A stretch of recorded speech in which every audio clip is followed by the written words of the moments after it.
અમે આવ્યા છે કલેક્ટર કચેરીએ.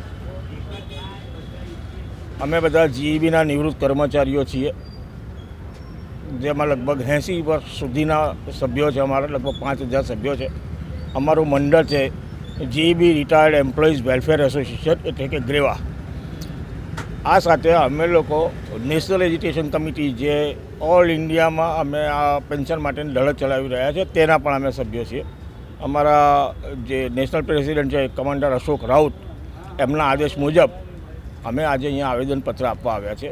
અમારી માંગણી એ છે કે અમે 35-40 વર્ષ નોકરી કરી, જીવ રેડ્યો અમારો, અને તે છતાં પણ આજે અમને માત્ર 800થી 1500 2000 સુધીનું પેન્શન મળે છે.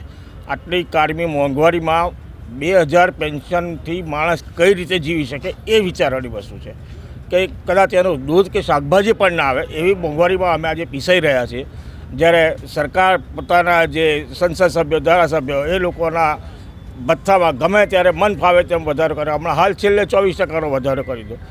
ભાઈ અમે વધારે નથી મળતા, કમસે કમ અમને 7500 પેન્શન મળે મંથલી. એની સાથે મોંઘવારી ભથ્થું અને મેડિકલ ફેસિલિટી પતિ પત્નીને મળે, એ અમારી માંગણી છે. અને એના અનુસંધાને કલેક્ટરશ્રીને આવેદન આપ્યું છે અમે, અને તેની કોપીઓ માનનીય વડાપ્રધાન આપણા FM સીતા નિર્મલા એમને પણ અમે મોકલવા માટે એમને વિનંતી કરી છે. ત્યાંથી આપી આવ્યા છે.